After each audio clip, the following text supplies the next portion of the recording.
જામનપાડાના સુપ્રસિદ્ધ શ્રી ઘોડેશ્વરી માવલી માતાના સાનિધ્યમાં ચાલી રહેલી વિશ્વ વિખ્યાત કથાકાર પૂજ્ય બાપુશ્રી પ્રફુલ્લભાઈ શુક્લની 888મી રામકથા મહાનવરાત્રિ અનુષ્ઠાનમાં આજે રામકથાના પ્રધાન ઉત્સવ રામ જન્મ ઉત્સવની ઉજવણી ધામધૂમપૂર્વક કરવામાં આવી હતી।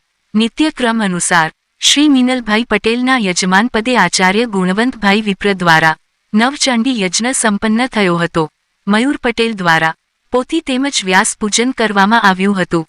કથાકાર પૂજ્ય બાપુશ્રી પ્રફુલ્લભાઈ શુક્લે તુલસીપીઠ પરથી કહ્યું હતું કે કળિયુગમાં માં જ સાક્ષાત છે, જેને ભગવાન શિવ ઉપર પ્રેમ હોય એ જ રામકથાના અધિકારી છે। રામકથા એ ગંગા છે। ઓમકારનું સ્મરણ કરવાથી પરમાત્માની અનુભૂતિ થાય છે।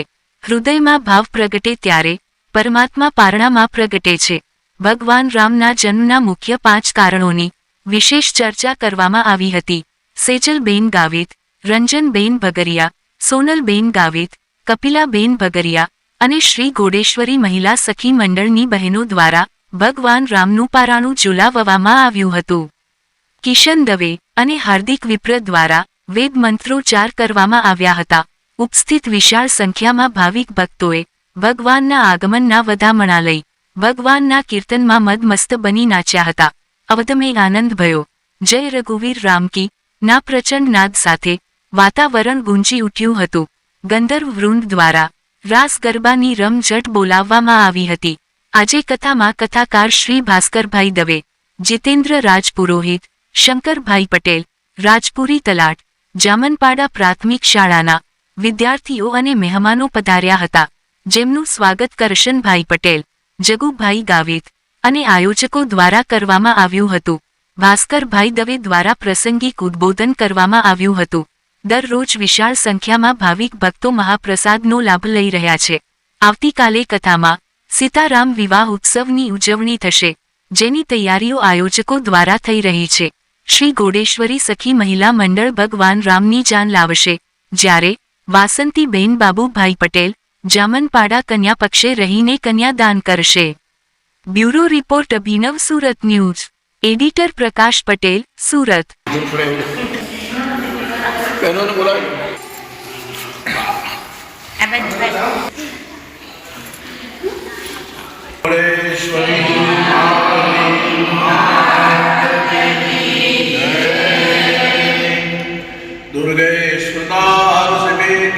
सजंतो स्वस्ते शुक्लामतिपतेव शुभं ददासि दारिद्र्यदुःखभयारिणिकात्मदत्या सर्वोपकारकरणाय सदा च चिंता। मां राजराजेश्वरी घोड़ेश्वरी मावली माताने शरणे रामकथा चाली रही है અને રામકથાની અંદર આજે ત્રીજા દિવસે રામ જન્મ ઉત્સવ ખૂબ ભાવથી ઉજવાયો છે। ઘોડેશ્વરી મહિલા સખી મંડળ દ્વારા ભગવાન રામનું પારણું ઝુલાવાઈ રહ્યું છે। ખરેખર ઘોડેશ્વરી મહિલા સખી મંડળને ખૂબ ખૂબ ધન્યવાદ છે કે આ રામકથાનો પ્રધાન ઉત્સવ જ્યારે અહીંયા ઉજવાઈ રહ્યો છે એમાં સહભાગી બન્યા છે। દરરોજ ભંડારો ચાલી રહ્યો છે, હરિહરનો સાથ થઈ રહ્યો છે। રામે દીધો છે રૂડો રોટલો રે, કોઈને ખવડાવીને ખાવ, એ સૂત્ર અહીંયા જામનપાડા માવલી માતા ધામની અંદર ખરેખર ચરિતાર્થ થઈ રહ્યું છે અને સૌ ભાવિકો ખૂબ જ ભાવથી રામ જન્મ ઉત્સવની અંદર અવધ મેં આનંદ ભયો, જય રઘુવીર રામ કી, અવધ મેં આનંદ ભયો, જય રઘુવીર રામ કી, જય સિયાવર રામ કી, જય સિયાવર રામ કી, જય રઘુવીર રામ કી, જય રઘુવીર રામ કી। માવલી માતાના ચરણે નમન કરીને રામ જન્મ ઉત્સવની સૌને બધાઈ આપીએ છીએ। બધાઈ હો, બધાઈ હો, બધાઈ હો, બધાઈ હો। બોલો રામચંદ્ર ભગવાનની જય। ઘોડેશ્વરી માવલી માતાની જય। જય માતાજી, જય માતાજી, જય અંબે, જય અંબે, જય સિયારામ, જય સિયારામ। લોકાભિરામમ रणरङ्गधीरं राजीवनेत्रं रघुवंशनाथं कारुणरूपं करुणाकरन्दं श्रीरामचन्द्रं शरणं प्रपद्ये। व्यासपीठ पर विराजमान हमारा सदगुरु परम सिद्ध प्रफुल्ल बापू, आचार्य श्री हार्दिक भाई, किशन भाई, संगीतकार मित्रों, कथाना मुख्य शिल्पी, मुख्य मनोरथी અને જેમની ભદ્ર ભાવનાથી આવું સરસ ભજન અને ભોજનનું આયોજન, એ પણ આવા એક પ્રખર વક્તા જેનો આપણને લાભ મળ્યો છે કરશનભાઈ, એમની સમગ્ર ટીમ, સમગ્ર ભાવિક ભક્તો અને સતત 3 દિવસથી એક આસને બેસી કથા સાંભળતા ભાવિક ભક્તો. કિશનભાઈ કહ્યું એમ, અમે તો કથા સાંભળવા માટે આવ્યા છીએ. અમે તો કથા સાંભળવા માટે આવ્યા છીએ. આ વ્યાસપીઠની અને બાપુની ઉદારતા છે કે પહેલી વાત તો ઓચિંત ભંગ કહેવાય કે સદગુરુની આગળ સદગુરુ બેઠા હોય ને અમારું સ્વાગત થાય, અમારું નામ બોલાય, અમને 2 શબ્દ બોલવાનો મોકો મળે, એ આ બધું એ વ્યાસપીઠની ઉદારતા છે. મારી વિશેષ વાતો નથી કરવી, પણ બાપુ, મને ઘણા સમયથી એવી ઈચ્છા છે કે તમારા મુખે કથા સાંભળવી, એ તો લાવો જ છે અને સૌથી સદભાગ્ય મને મળ્યું છે. મેં બાપુની બહુ કથા સાંભળી છે, બાપુ સાથે બહુ રહ્યો છું. નહીં તો અંદાજે મેં 550 કથા બાપુ સાથે કરી છે, એટલે મને બહુ લાભ મળ્યો છે. પણ ઘણા સમયથી મારે 2 પ્રસંગો બાપુ પાસે સાંભળવા છે અને નવરાત્રિ ચાલે છે, માતાજીને પ્રાર્થના કરી. પહેલો પ્રસંગ કે ભગવાન રામને વનવાસ મળ્યો અને સોમવેરપુર ભગવાન રામ ગયા અને ત્યાં નિષાદપતિ કેવટ અને લક્ષ્મણજી, આ બંને વચ્ચેનો સંવાદ, અને રામ અને લક્ષ્મણ ચિત્રકૂટમાં રહ્યા, એ 5 વર્ષોની ચર્ચા મારે જ્યારે પણ અનુકૂળતા હોય ત્યારે સાંભળવી છે. આપણે બધા નસીબવાળા છીએ, નવરાત્રિ ચાલે છે અને આજે હાર્દિકભાઈએ કીધું એમ, આજે 3જો દિવસ ને આજે કથાનો પ્રધાન મહોત્સવ.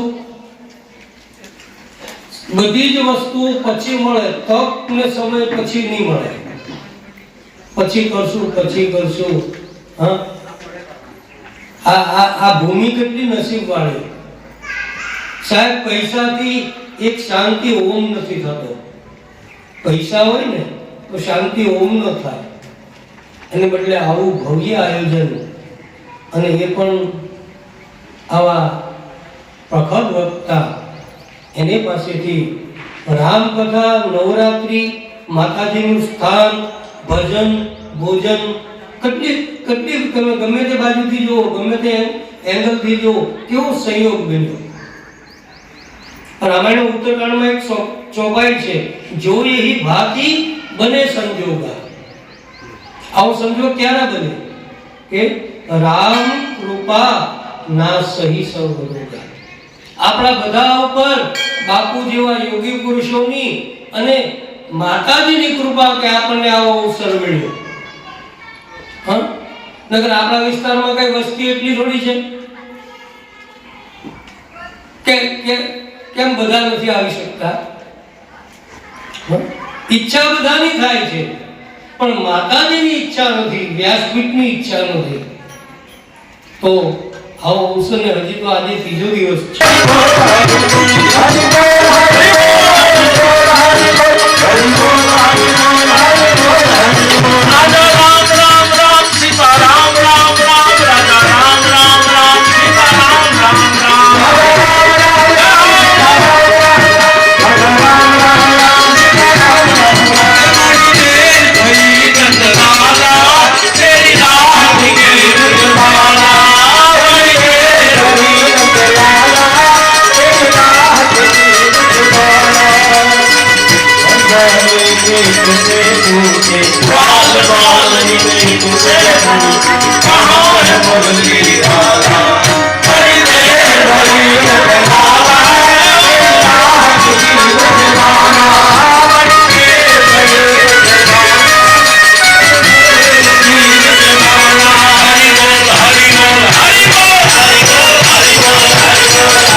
राम जन्म की लाख लाख बधाई हो।